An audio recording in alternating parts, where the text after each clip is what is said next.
Welcome to Daily Confidence for Entrepreneurs. In this episode, you will discover how to immediately monetize your podcast, how to get big names to come on your show, even if you're not a big name yet, how to launch your podcast in under 30 days for less than $100, and you will watch yours truly get exposed and coached by my friend Sheryl Plouffe. Welcome, Sheryl. Sheryl. Hi, Mostafa. So great to be here with you today. Great to see you. Let me do the proper introduction, and then we're going to dive into a very interesting conversation. By the way, today is my birthday, so I'm giving away 5 one-hour marketing consultations to the first 5 people that would leave a comment and it would say consultation on any channel that you are watching. This is a 1-hour consult, no strings attached. It's not a sales pitch. We'll work on your biggest marketing channel challenge, and we'll come up with a plan, a simple, probably one-page plan to tackle that issue, and a roadmap and an action plan to address that. So if you're interested in that, chat the word consult on whatever channel you're watching, and we'll go ahead and send you a link to book that up. Now, let me do the proper introduction to my friend Sheryl. And we're going to, again, dive into a very interesting conversation about podcasts and shows, which is very important if you're running a business. Sheryl Plouffe turned her professional media experience into a thriving virtual video production agency and consultancy. She is an entrepreneur and international speaker and has broadcasted over 20,000 hours of live television over her 25-year career. Today, Sheryl creates and implements custom content plans for 6- and 7-figure business owners so they can quickly get their brand known online. She's the creator of the Profitable Podcast Method, helping coaches get more clients, referrals, and speaking gigs. When she's not working, she's a hockey and baseball mom and an avid Prince fan. She lives and works in Ontario, Canada. So another fellow Canadian. Welcome, Sheryl. So great to be here. Yes, Great a to see big you. Prince fan. My son is in the other room somewhere, and hopefully he'll not be banging on the walls while we're having this important conversation. Absolutely. Where about are you in Ontario? I'm in Chatham, which is in the southwest of Ontario, an hour from Detroit, Michigan. Oh, nice. So you could cross the border rather easily and quickly, I guess. Yes, sir. Yes, Nice.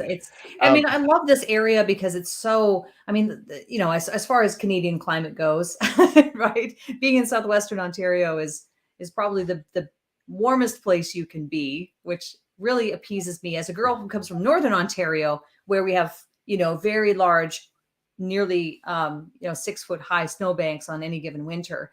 I like the warmth of Southwestern Ontario. Very nice. What's it like right now? It's stormy today. But cold front. Stormy Listen, and then going raining? back to I was a weather person for a long, long time. So I do know meteorologically there was a cold front that came through. I do know that. Nice. So it's raining, is it? It's raining, it's storming, but I think it's passing. Oh yeah, okay. Good stuff. So let's dive into it. Sheryl, what is your story?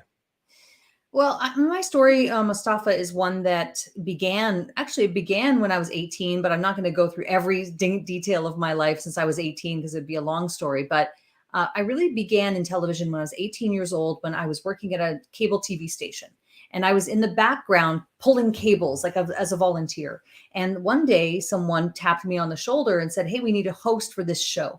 Would you want to try it?" And I'd never done anything on camera. I'd never hosted anything like that, or really done much public speaking at that point. I'd done a little bit of modeling, but other than that, not much in the way of on camera work. So I started hosting the show, and turned out that I loved it. I loved it, and just to kind of build a passion for it.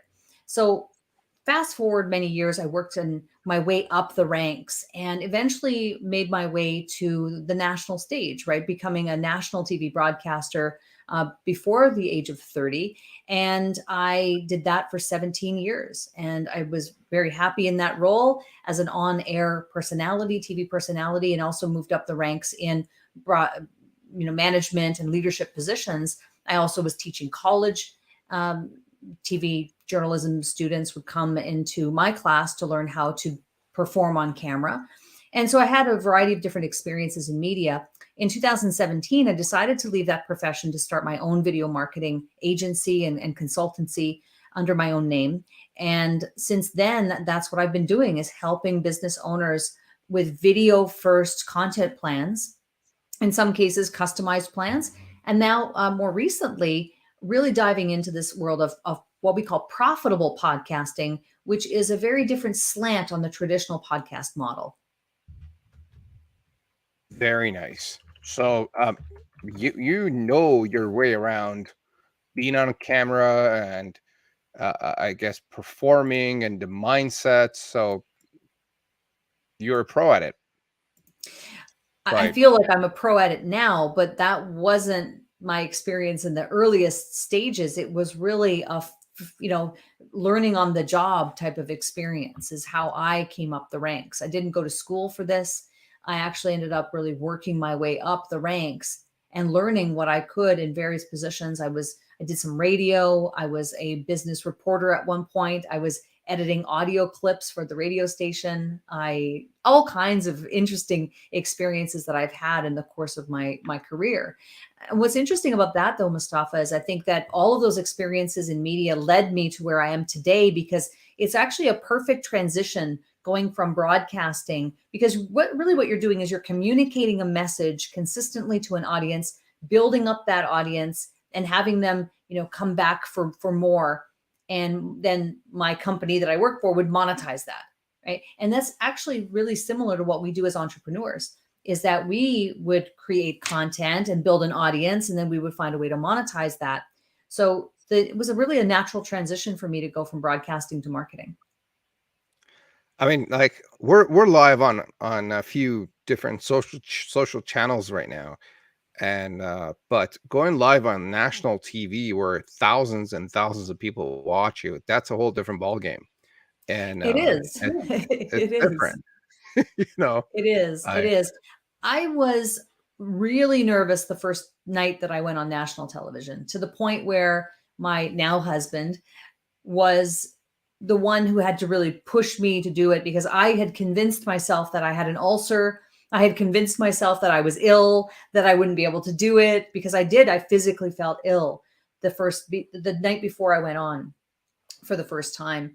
And he, as a seasoned broadcaster in his own right, knew exactly what was happening. And that was stress, right? That's really a stress that was manifesting itself inside of me. And he said, "You're going to be fine. You're going to go and you're going to do it."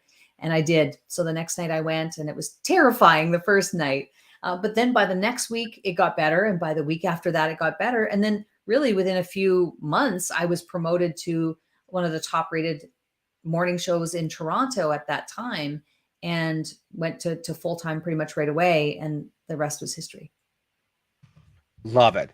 So what do you do these days, and who do you serve? I think I heard your question is what do I do these days and who am I serving? Yes. Yes. So the people that I work with predominantly now are, especially from the perspective of profitable podcasting, are coaches, consultants, people who have taken their professional experience and their IP, and they've created their own programs, courses, memberships, masterminds. Those types of things are what they actually want to promote. Now, so they want to sell those things.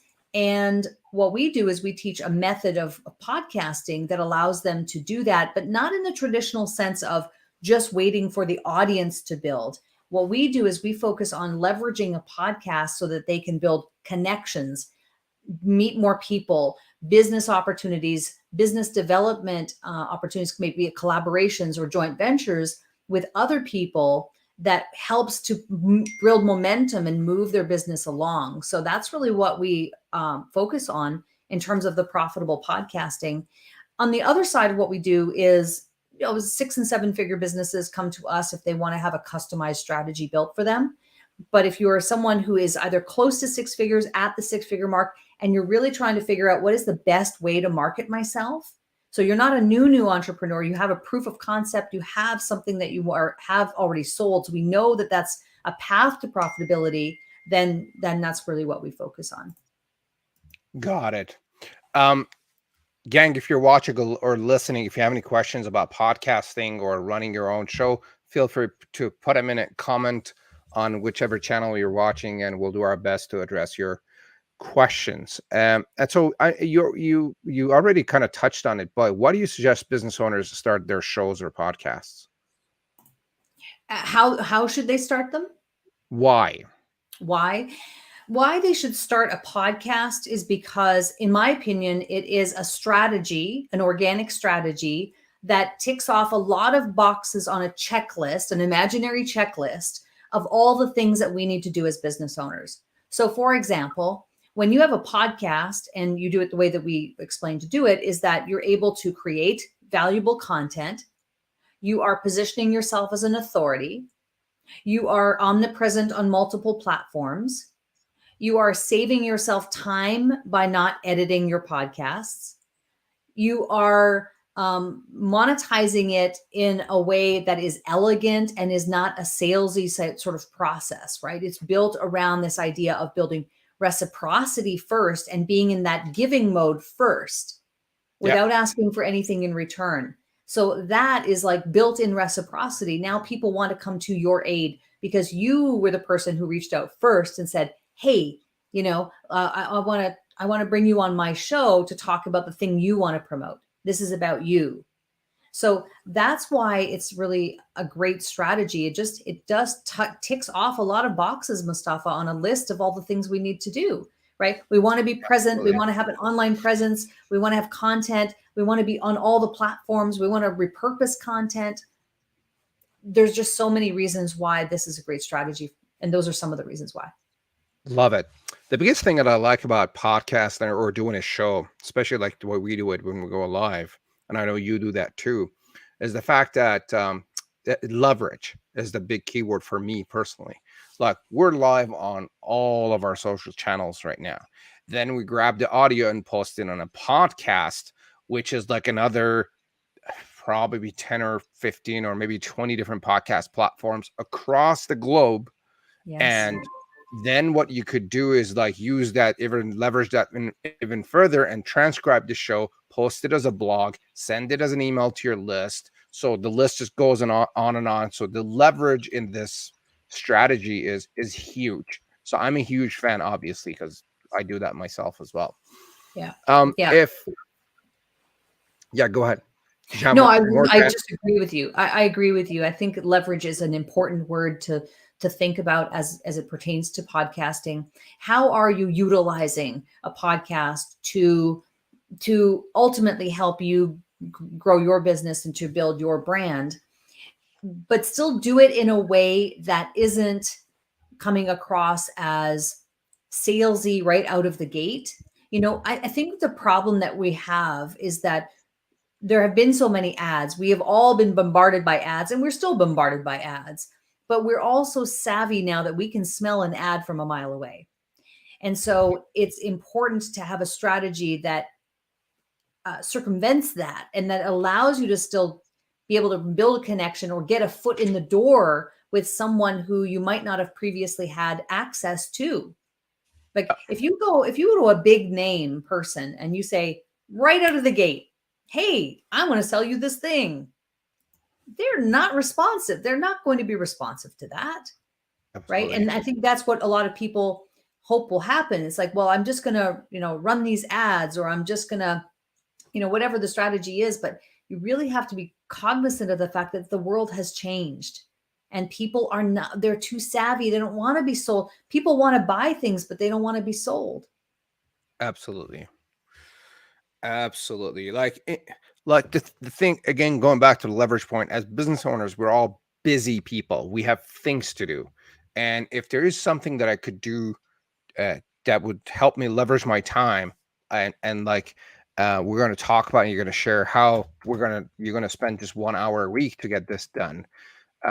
It's a solid strategy. in terms of marketing, getting exposure, getting visibility, establishing your credibility and expertise, and the rest of it. Now, Sheryl, if someone has no clue about podcasting and running a show and like getting out themselves out there, what's the best way to get started? Yeah. One of the things that we start with is always the concept of the show and understanding the path to profitability. And that means that we have to examine what are your offers. If you want to have a path to profitability, but you don't have anything that you're offering yet, it's going to be awfully hard to do that because there isn't a path to it. So I think it's, where do we start? We have to start with looking at your offers and making sure that those are solid and hopefully already have a proof of concept around selling those things. It might need some tweaking, and something that we are passionate about is helping people to maybe sometimes repackage what they're doing or charge what they're worth. We see that a lot. People are not charging what they're worth because they don't know what they don't know. So those are some of the things that we'll do. But it's starting with the path to profitability. And then I think the second thing is looking at the concept of the show. If the show is structured properly, we call it the winning podcast idea. If that is solid, then it will lead you to three things: clients, referrals, and speaking engagements. And that's the lens through which we see profitable podcasting. It has to be leading to one or all of those three things. What we don't do, interestingly enough, is we actually don't focus on the audience or the downloads or the vanity metrics and things of that nature. We don't focus on that because that has never been, in my experience, what has actually resulted in business. What has resulted in business are relationships and meeting people and having access to people who have access to more people who you need to know. It's the access part that is the key to this whole equation. And it's who you're meeting. And when you bring on someone onto your show and you're not expecting anything in return and you're edifying that person, they often want to repay the favor through introductions, email introductions or messenger introductions, or speaking engagements, whether on their platforms or people that they know who have an upcoming summit, or this person has a podcast, I want to connect you. You'd be perfect for my colleague's show about blah blah blah blah. So that's momentum, and that's the key to the whole thing. So in answer to your question, where do you start? You start with your offers, and you start with a really clear concept. Love it. Can you give us some examples of how some of the people that you're working with or people you work with in the past have gotten clients, referrals, and speaking engagements out of the work that you've done with them? Sure. I mean, I think of there's one that comes to my mind immediately. She works in the world of um, technology and productivity for business owners. So she's like, she understands like how to get around all the CRMs and the email service providers and like the tech stack and things of that nature. So she's really keen on technology, but it can be really intimidating for people who are her ideal people that technology is not their forte. So she actually was someone who had thought about doing a podcast for 3 years. And she's someone I've known for many years, actually. But she'd been thinking of doing a podcast for 3 years and had tried all kinds of other, different strategies. Some may have worked, but some didn't. And so here we are. And then she launches her podcast in, I think, under 30 days. If memory serves me, it was like 28 days or something. And she started this podcast. She's now, I think, 32 episodes into her own show. And she has been, again, bringing people onto her show, and she's getting like bigger names and people who are further along the path than herself, who have audiences of their own. And they are out there sharing the content that features them because they are made to look and sound great so that they want to promote themselves being on other people's shows. So she's getting her name out there, and lo and behold, she's getting opportunities to speak on other people's stages, right? It's like, I was just talking to her recently. She said, oh, I did another podcast. I was invited on a summit. I did this, I did that, because of the connections that she's building by virtue of having her own show. And then also getting that content out there doesn't hurt from a brand awareness perspective or from a content perspective on all the social platforms. Very interesting. And so, how long does it take to set up a podcast or a show? And what's the investment like to get it going? Yeah. Well, I spent a good amount of time, maybe 3 to 4 months before I relaunched my own. And profitable podcasting is actually a result of me having to solve my own problem. In that, the first time around when I did it in a very, I think, a more inefficient way because I didn't know any better. And some of the tools that are available to us today were not available then. So when I relaunched my podcast, I really gave thought to it and thought, this time I'm going to do it differently. This time, I'm going to make sure that I have tools and I'm going to explore what tools to use. I'm going to experiment and kind of be a crash test dummy of all these different tools. And I'm going to figure out which ones work together, which ones integrate with one another. I'm going to build a system. And I spent some time and investment on that. I hired an automation expert and she and I worked together on that. And so I built out my system. Then I started actually doing the podcast and realizing that it was about the connections. It was almost an epiphany for me to realize it is about connections. It's not really about vanity metrics. But aside from the time that I invested to create the system for my own self, as it pertains to other people now who learn this system, it takes 30 days. It takes 30 days for them to, if they follow the system and they follow exactly what I'm saying to do, they can have their podcast up and running in 30 days. Okay, love it. So just 30 days. So if we start today, which is 21st, by October 21st, we could have the podcast up and running. Yes. All Yes. right, fair enough. And then what would like the investment be like for To someone to do get that. started? Yeah. So the tools that I decided on and that I experimented with, this tool, that tool, and some of them are free. Some of them Yep. are affordable investment, SaaS tools and things of that nature. There are 9 tools that I really decided on and said, okay, these are the 9 tools. Not all of those tools are necessarily required tools in order to pull off a 1 hour per week podcast method. But I can't remember the number breakdown right now, but let's say it's like 5 of them are required and 4 of them are optional, right? Something breakdown, something like that. And those were the 9 tools that I decided on for my own self. And now what I teach to others, the totality of those tools, excluding a CRM. So a CRM is not necessarily just a tool for podcasting. It's a tool to run your entire business. So let's just park the CRM out of the equation for a moment. But the tools outside of that, in terms of running the podcast, it's about $100 a month to run the technology required to do the method that I teach. So really, I mean, if you're selling, I don't know, if you're selling a program for, let's say, $3,000 or $5,000 or even $1,000, who knows? I think that the economy of that makes a lot of sense. Love it. Love it. Love it. Love it. So you've gone through, experimented with a bunch of tools and softwares and whatnot, put a system together and helped them set it up in 30 days or so.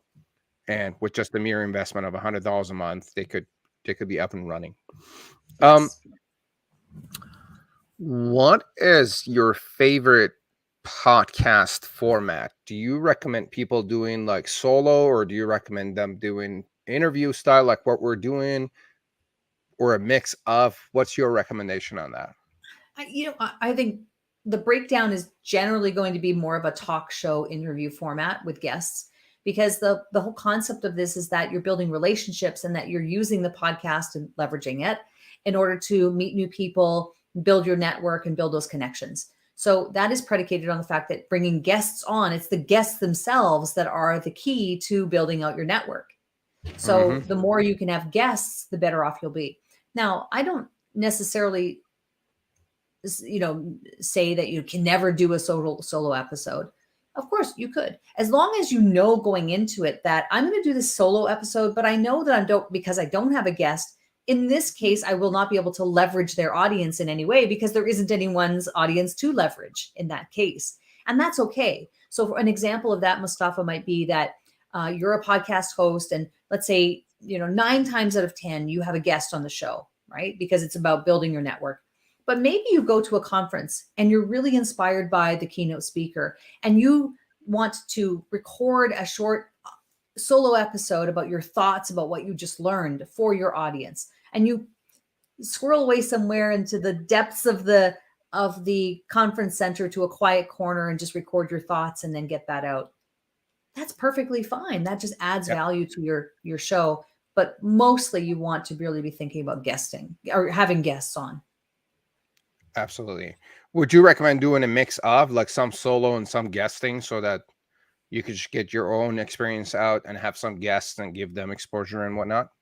Yeah, I like the idea of mixing it up. Yeah, absolutely. I think it depends on their comfort level, your own comfort level as a solo host, because it's a very different dynamic.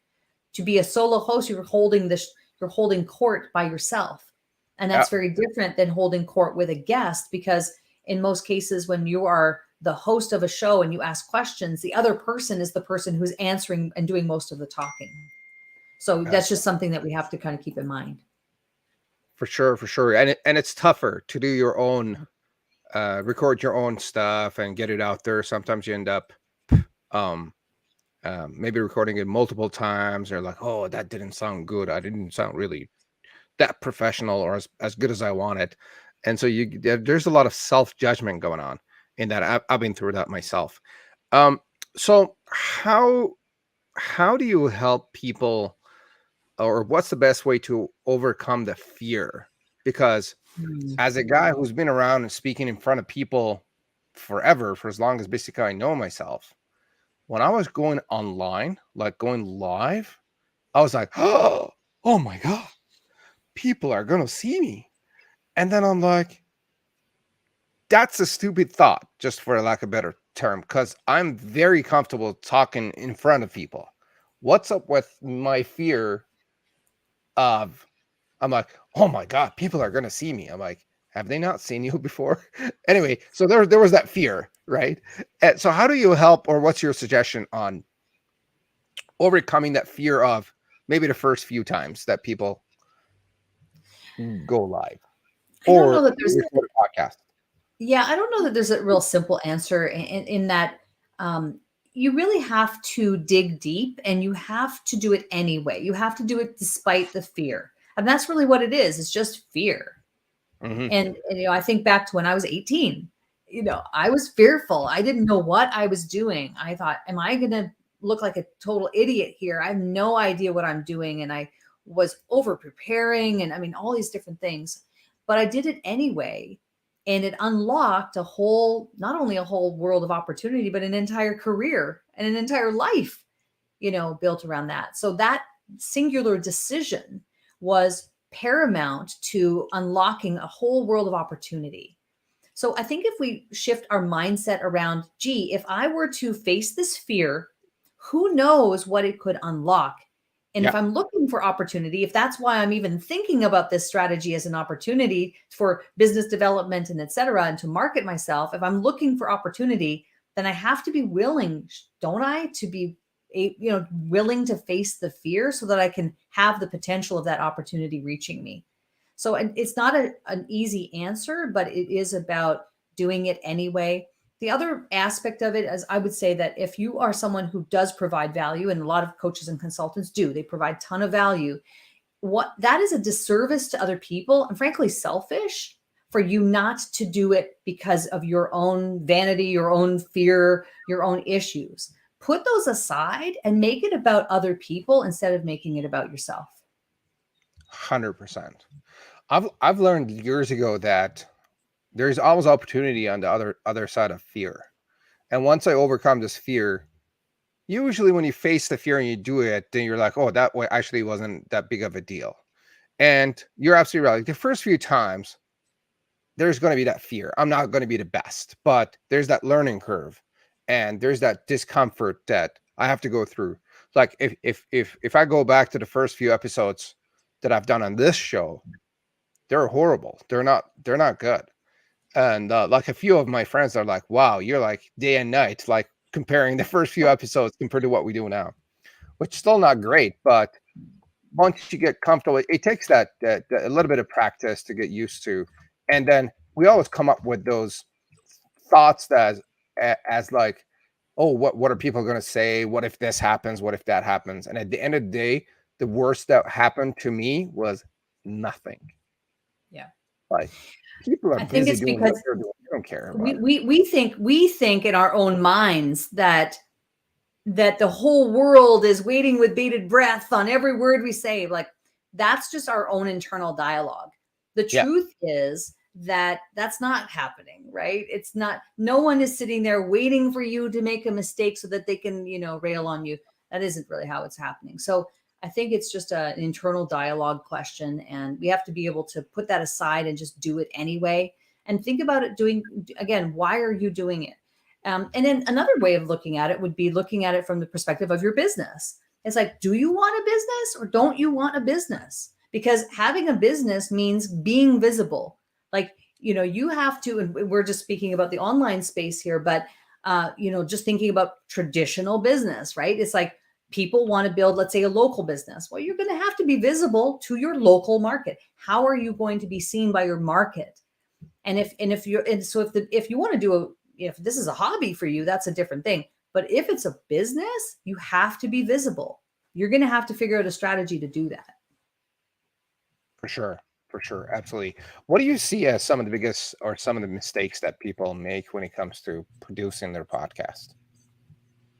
Um, oh, gee, I would say, well, I would say not having a clear path to the intent behind it. So, like, just doing a podcast. I'll give you an example, without naming names and being too specific, but just to generally give you the idea. Someone has a business about X, okay? And then you find out, okay, they did start a podcast, but the podcast is something completely unrelated. The podcast is about Y. So how does X relate to Y? It doesn't. So that's a big problem. But sometimes people don't see that unless they work with someone else who helps them to see the fact that those things do not connect. Like, that has nothing to do with that, or that has no correlation. Or maybe sometimes it's like X could have a correlation to Y, but you're missing this important thing in the middle that binds those two things together. And right now they feel disconnected. So it's, I see that sometimes happen with people who have started a podcast where there's no correlation to X and to Y. So that's sometimes a problem. I think another thing is about structuring the episodes. So how do you structure your episodes? It doesn't have to be complicated. It can be simple, but it needs to be strategic. So one of the things that I teach is what I call the universal video script.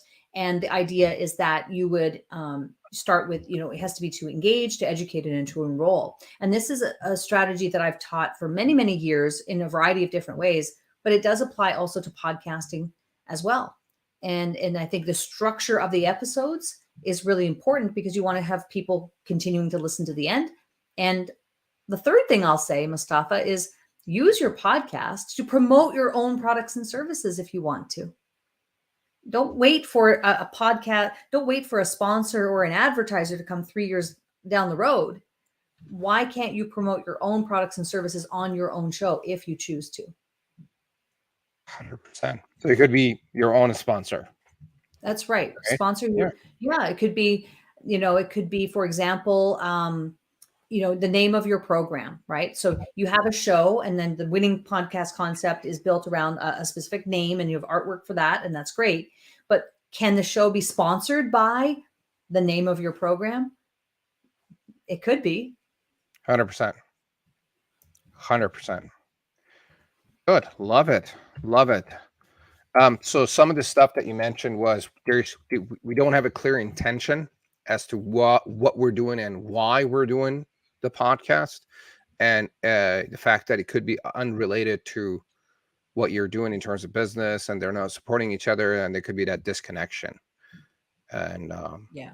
And the other often the thing is, name, sometimes Mostafa, the name of the podcast, it's really important to make sure that the name is clear and that the name tells a prospective listener or viewer what they're going to get. The value proposition essentially needs to be communicated through the name. And sometimes what happens is, this is a mistake I see, where people try to be too clever. You try to be too cute with the name. So the name is like, it's like an inside joke, and they're the only person who knows the joke. So the rest of the world is going, I don't know what is that show about? I'm not really sure. So you have to use clear language. This is not the time to be clever and cute. This is the time to be clear. Sheryl, you know what puzzles me usually in the marketing world is that people come up with cute names and cute ideas, and sometimes it works. And I'm sitting back True. going, True. how in the world is that thing working? Because This is it's true. not, This is it's not, true. none of But the items on my checklist is, you know, I checked off. agree. You're right. Because there are always, listen, we're talking in general terms here. Yeah, There are absolutely. always exceptions to the rule. Yeah, absolutely. Always. There are always extraordinary circumstances or that one-off viral thing, right? There's always that one breakout hit, but Yeah, that's not the majority of people's experience. But yes, to absolutely. your point, there can sometimes be people who break out and it's like, but there had to have been a bunch of different things that conspired together for that astronomical rise to success to happen. But those instances are so few and far between. My favorites is like when people like turn a massive 7-figure business out of starting with a Facebook post. Yeah. Like, I just Yeah. posted online and said, hey guys, would you be interested if I do this? And then next thing I knew, there's like a lineup and a wait list of people waiting to just pay me and begging me. I'm like, really? That worked? You know, or Yeah. examples like that where people just absolutely had no clue about any of this stuff. And boom, next thing you know, things are working. But like you said, that's like 1 in a million or 1 in a It thousand. is 1 I in a don't know what million. the Yeah. odds are. But let's give me some no BS perspective on our show and what your experience was in terms of the connection, the structure of what we've gone through so far, and give me some constructive criticism, if you Okay. will. Sure. Okay. And Well, please don't hold back. Like in okay. I terms of won't. I won't go back. hurt, No. you're not going to hurt my feelings. Okay.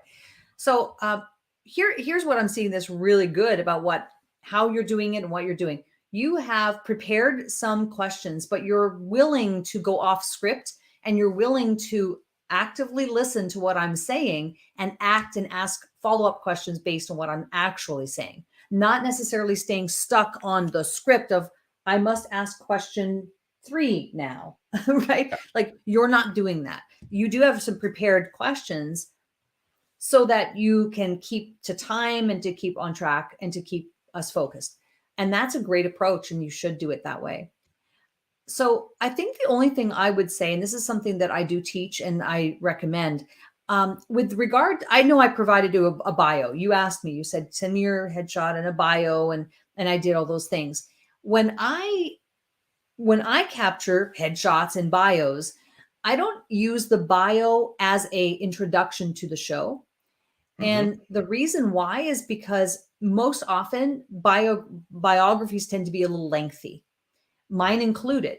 So instead of reading the biography at the start, what I like to do is to read it to myself before I start my interview, just so that it's top of mind and fresh in my mind about your experience and who you are and what you did and all those different things. And then what I like to do is I like to just intersperse or seed some of those pieces of your biography throughout the conversation. So do you know what I mean? So I like to keep the beginning of the podcast really clean and crisp and right into it, because I want to hook people in right away to the conversation.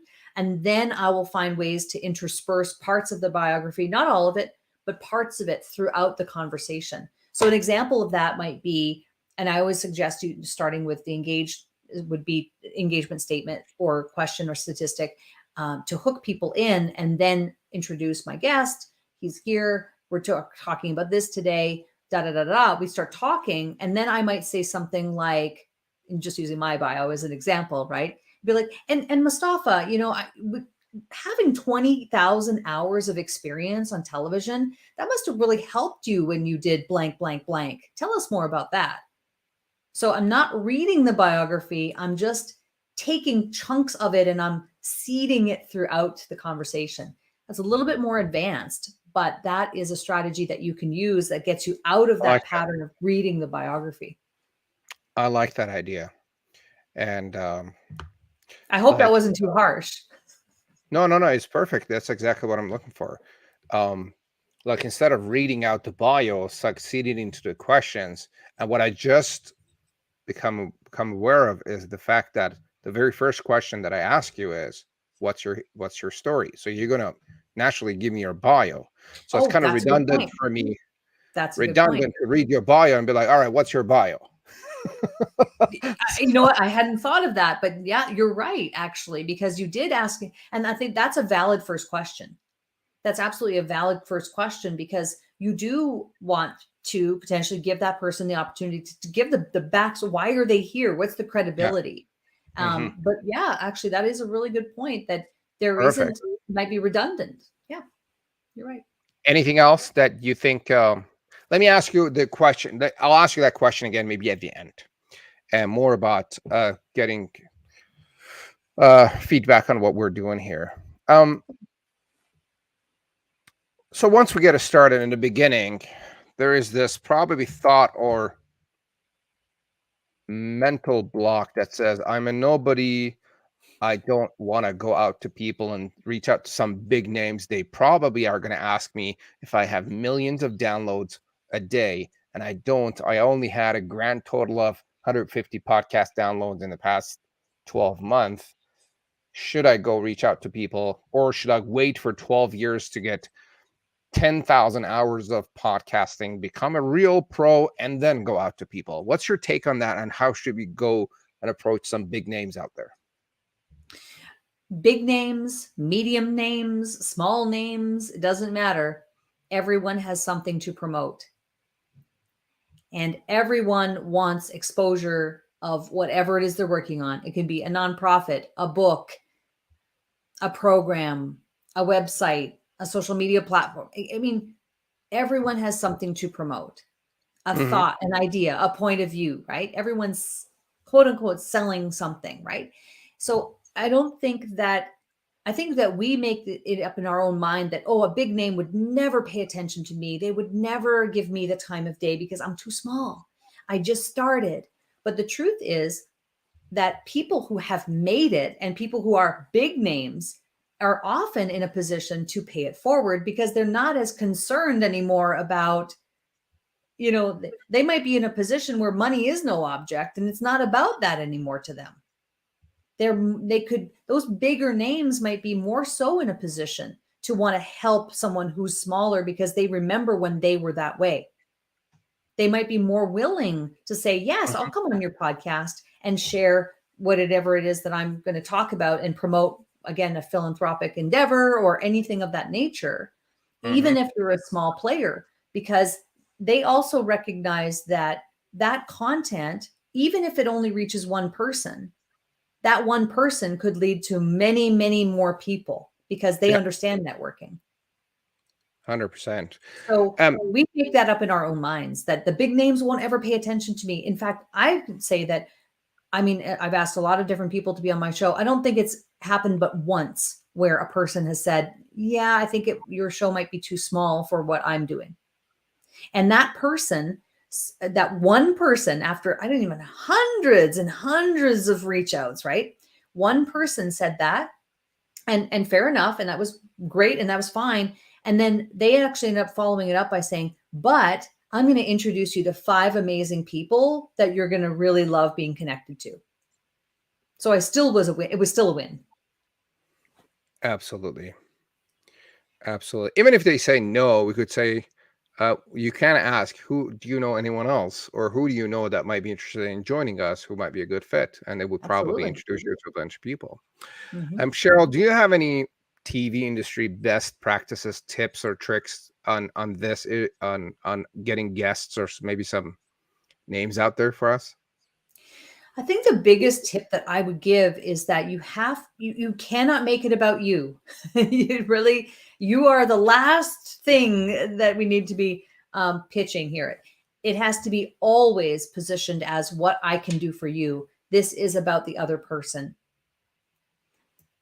Doesn't matter Love if it. you're communicating through a text message, an email, or whatever means, always needs to be positioned as what I can do, or what we can do for you. It's always about Mhm. the other person.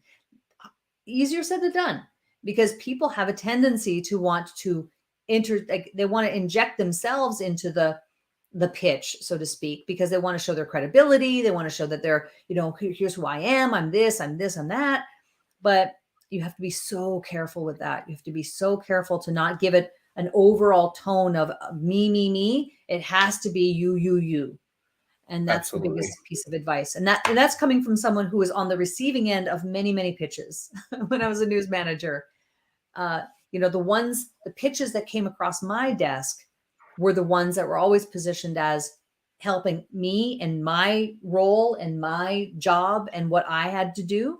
Those were the ones that captured my attention. If it had anything to do with like, here's who I am, and we don't care yet. We care about our goals and what we're doing at this moment. Fair enough. Fair enough. I think that's a great point, making it about them. One way that I have done it in the past, actually at the very beginning of starting this show, was whenever I saw a big name, say in the coaching industry or any other industries, doing a launch or promoting something, I reached out and say, "Hey, I'd be happy to promote your offer and your launch on my show." And they never asked me how big you are, how many listeners, and nothing. They No. showed up, and we actually became friends. And I built relationships with them. And I didn't even ask um, for a reciprocation, right? And then it was very easy to build a relationship. So to your point, making it about them, reaching out and offering help, and be like, "Hey, would be happy to promote your product to my audience. Would you be open to that?" What do you think they're going to say? Right? If they're in They launch always mode. say yes. They Yeah. always say yes. And they never, to your point, I don't think it's ever happened where someone has said to me, I'll only come on your show if you have your example, 12,000 downloads this month. Yeah. That never comes up.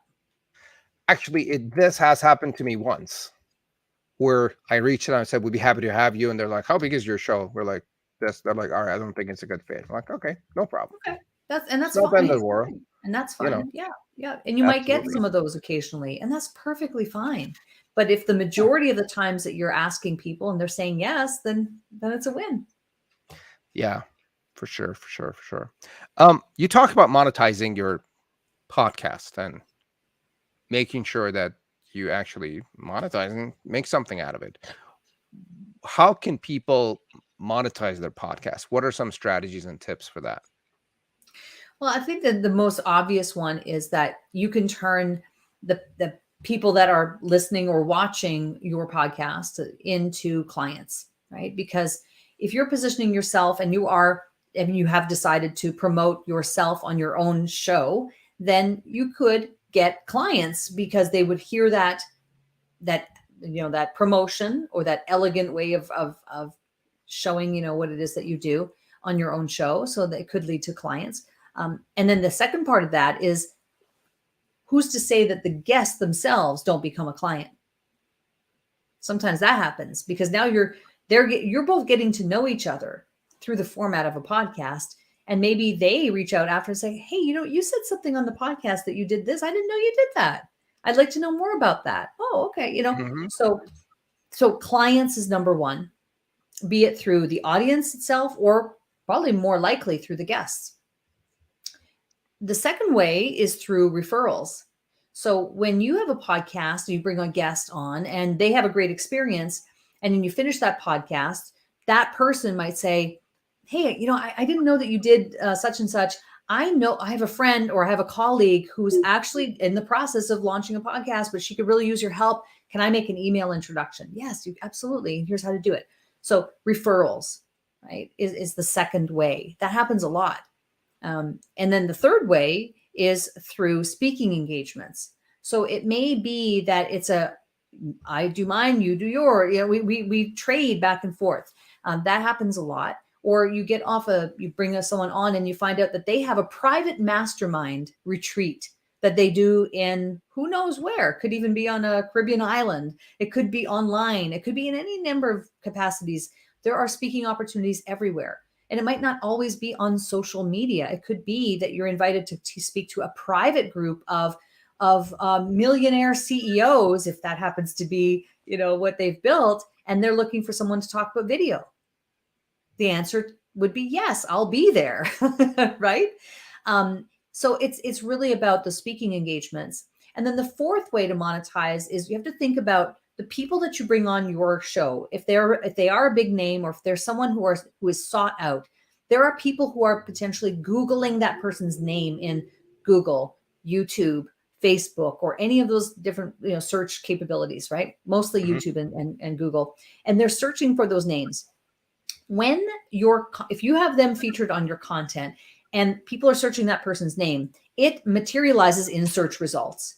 Okay. And it's possible, depending on a lot of different factors, but it's possible that your content could surface as a result in a Google search for that person who you had on as your guest.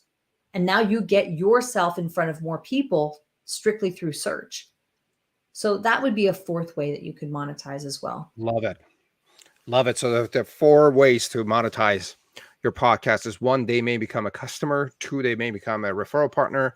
3, you may do a trade, or they may introduce you to someone else, or they may have their own retreats or stages that you could speak at.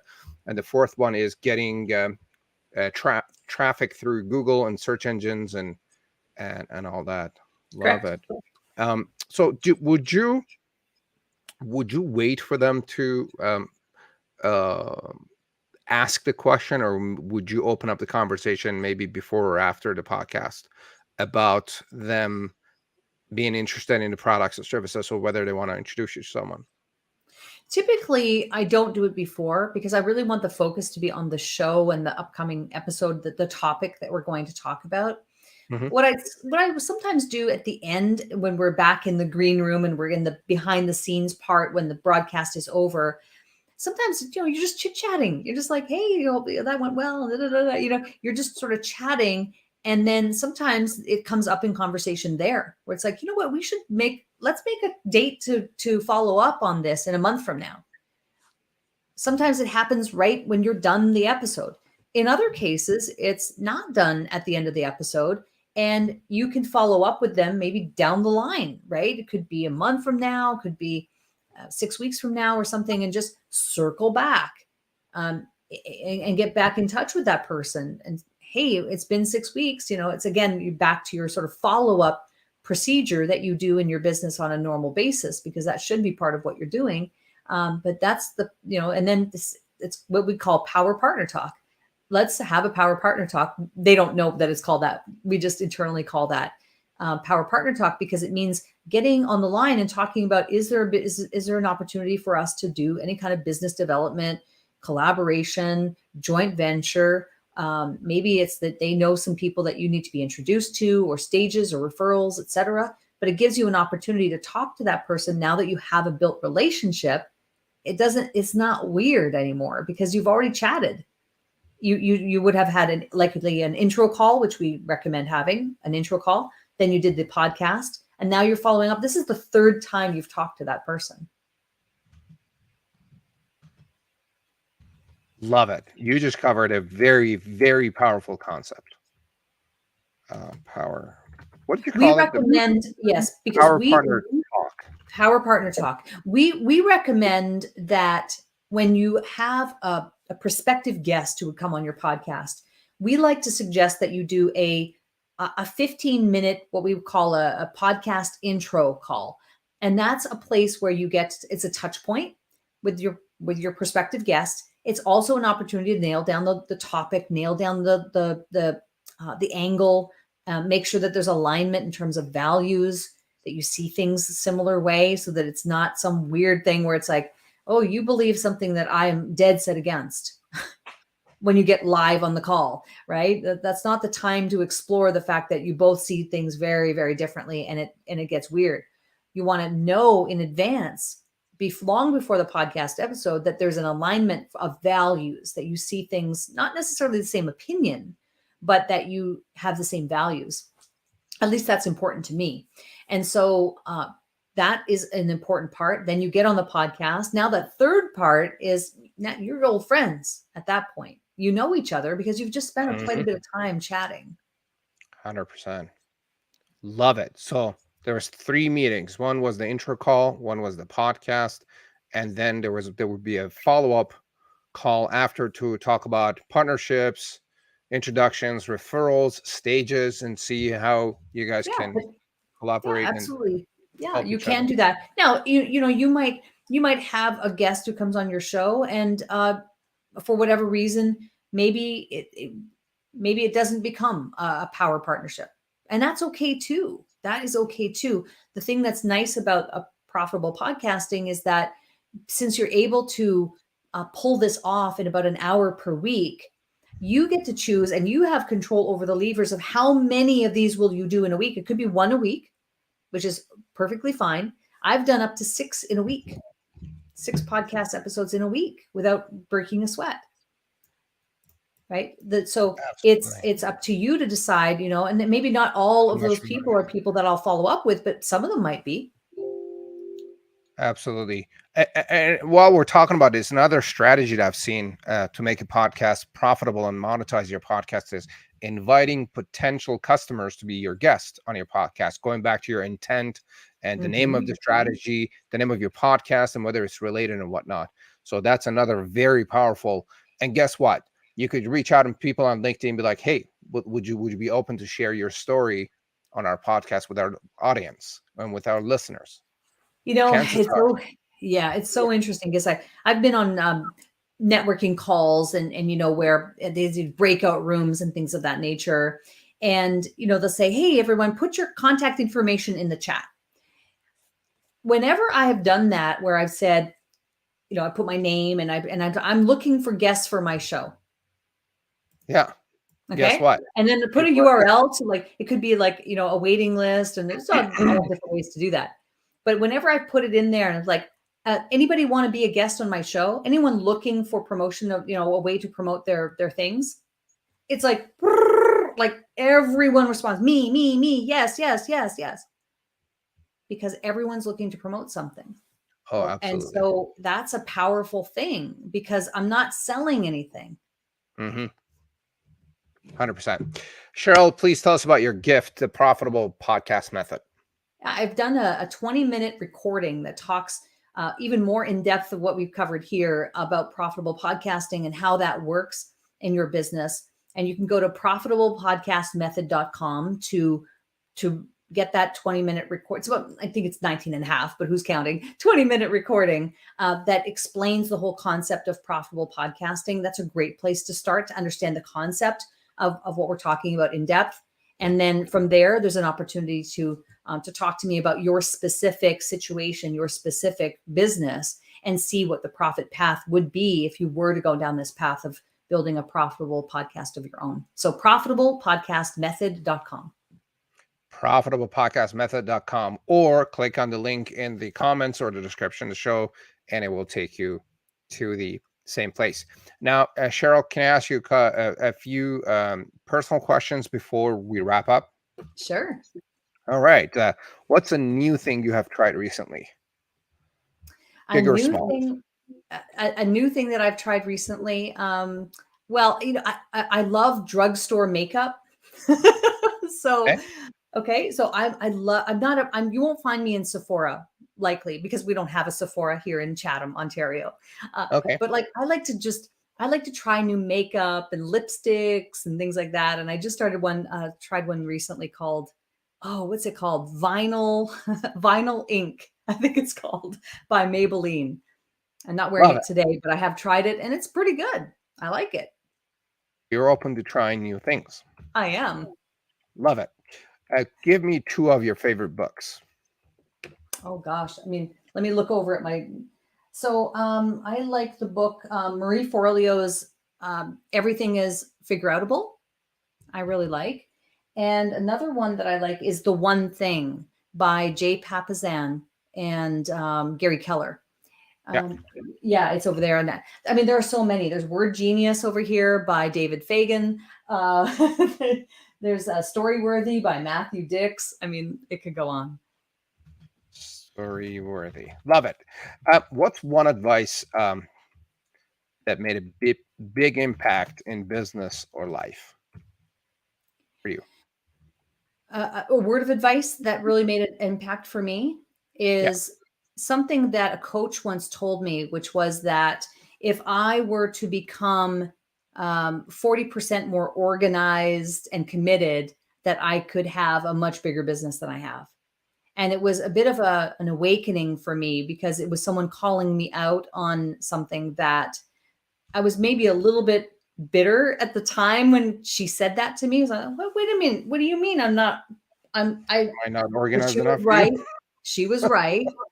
Okay. She was right. I needed to get more organized.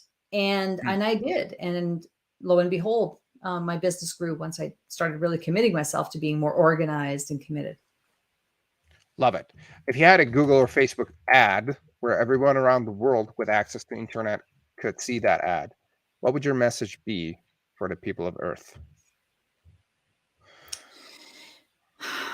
The message would be that message would be you are capable. You are capable, right? It really is about your own, what's going on between your two ears is everything that's stopping you. Is you absolutely capable of accomplishing anything. You just need to put one foot in front of the other and just keep going on. It's funny, I watched a video earlier today from Jennifer Lopez, and she was just doing a clip of something. And she said, there's really no secret to my success or to success. It's really about never quitting. And she said, I never quit. And that's why I was successful. Love it. Sheryl, this has been an amazing conversation. Thank you for sharing all the wisdom and tips and the knowledge that you have accumulated over the years when it comes to running a show and a podcast. Gang, if you have questions and you need help and you want to start your podcast or a show, which I would absolutely recommend you do that, because again, this is one leveraged activity that you could expand and get a ton out of it, and the results. And another good thing about running a podcast or a show is you produce it once and it keeps bringing people to you, and Yeah. there's a possibility of and there's that type of leverage as well. So it's like it's got leverage all over it. So do reach out to Sheryl. Go to what was the website again? profitablepodcastmethod.com. That's right. Profitablepodcastmethod.com. Or the link in the show notes or the descriptions or the comments of the show, and we'll go from there. And again, as for my birthday, I'm giving away 5 marketing strategy sessions where we will tackle your biggest marketing strategy and come up with a 1-page simple plan to tackle that, and with an action plan. And for that, to get it, put down the word consult or consultation in the comments below, and we'll send you the link to book a time. Thank you for joining us. Thank you, Sheryl, again. I really enjoyed our conversation, and I wish you the best. Thank you for Thank joining us. you. And Thanks, Mostafa, and happy birthday to you. That's an awfully generous offer that you just put out there too. So your audience would be wise to take you up on that. thank you. I appreciate that. You've been listening to Daily Conference for Entrepreneurs. Have yourself a great day, a great week, and maybe put down in a comment below what was the best thing that you got out of this episode. And we will see you next week. Bye now.